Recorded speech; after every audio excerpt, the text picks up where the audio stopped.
നാരായണായ നമ നാരായണായ നമ നാരായണായ നമ നാരായണായ നമ നാരായണ സകല സന്താപനാശന ജഗന്നാഥ വിഷ്ണു ഹരേ നാരായണായ നമ.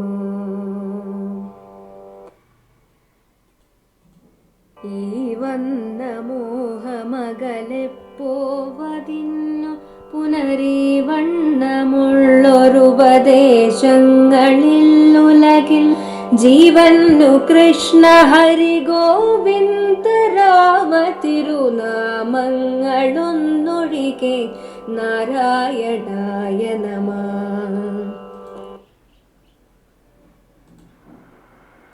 നാരായണായ നമ നാരായണായ നമ നാരായണായ നമ നാരായണായ നമ നാരായണ സകല സന്താപനാശന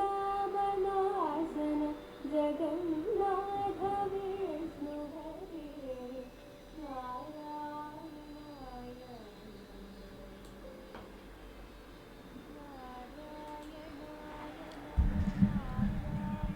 ഹരിനാമകീർത്തനം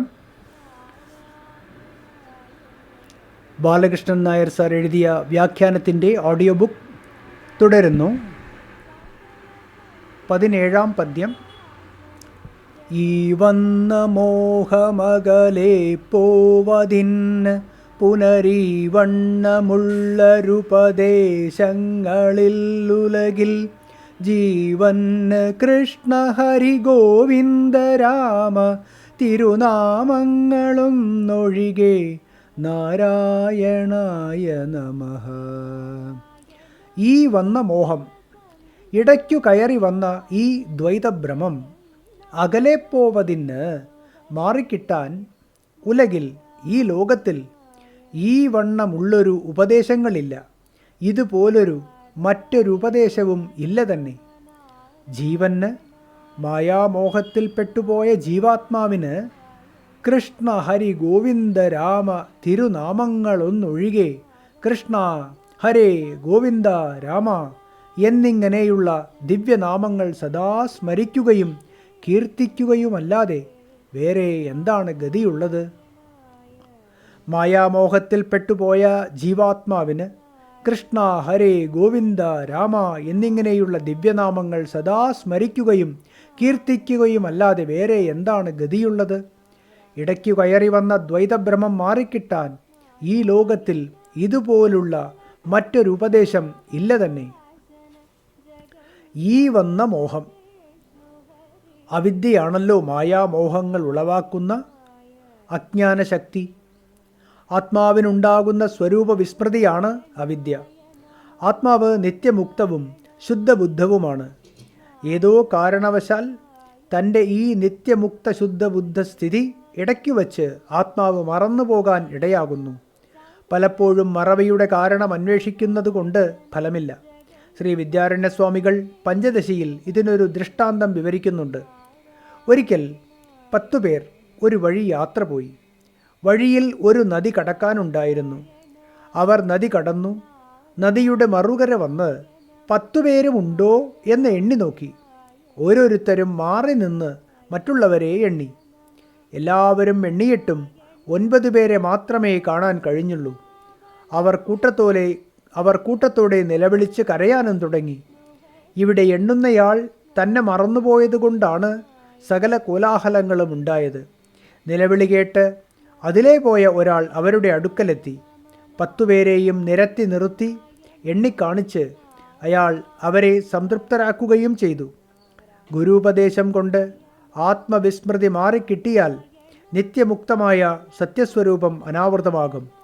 താൻ ഉണ്ടായിരുന്നിട്ടും 10ാമനെ കാണുന്നില്ല. അതുകൊണ്ട് 10ാമനില്ല എന്ന് 10ാമൻ തന്നെ ഭ്രമിക്കുന്നു. ഇതാണ് അവിദ്യാജന്യമായ ആവരണം. 10ാമൻ മരിച്ചുപോയി എന്നു കരുതി നെഞ്ചത്തടിച്ച് നിലവിളിക്കുന്നു. ഈ അടിയും വിളിയും അജ്ഞാനം കൊണ്ടുള്ള വിക്ഷേപങ്ങളാണല്ലോ. ഇതുപോലെ ആത്മവിസ്മൃതി നിമിത്തം ആത്മാവില്ല എന്ന് ഭ്രമിക്കുകയും തുടർന്ന് എല്ലാ ജീവിതമോഹങ്ങളും ആവിർഭവിക്കുകയും ചെയ്യുന്നു. ഇതാണ് ഈ വന്ന മോഹം. നാമസാധന. എല്ലാ അദ്വൈതികളും ഒരുപോലെ നിർദ്ദേശിക്കുന്ന ഒന്നാണ് നാമസാധന. ഭജഗോവിന്ദം ഭജഗോവിന്ദം എന്ന് ശ്രീ ശങ്കര ഭഗവത്പാദർ നിർദ്ദേശിക്കുന്നു. ബ്രൂഹി മുകുന്ദേതി രസനെ ബ്രൂഹി മുകുന്ദേതി എന്ന് ശ്രീ സദാശിവ ബ്രഹ്മേന്ദ്രർ രസനയോട് ആവശ്യപ്പെടുന്നു. അല്ലയോ നാവേ മുകുന്ദ മുകുന്ദ എന്നുച്ചരിക്കൂ. ശ്രീ തുളസീദാസൻ തൻ്റെ രാമചരിതമാനസത്തിൽ നാമമാഹാത്മ്യം വർണ്ണിക്കാനായി എത്രയെത്ര വരികളാണ് എഴുതി ചേർത്തിരിക്കുന്നത്.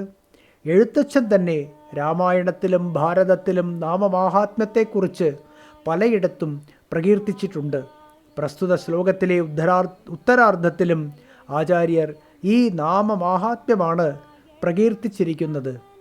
മനസ്സിൽ പലതരം മാലിന്യങ്ങൾ ഉള്ളപ്പോൾ നാമം ജപിക്കാമോ എന്ന സംശയത്തിനുള്ള സമാധാനമാണ് അടുത്ത പദ്യം. Audio book തുടരുന്നതാണ്.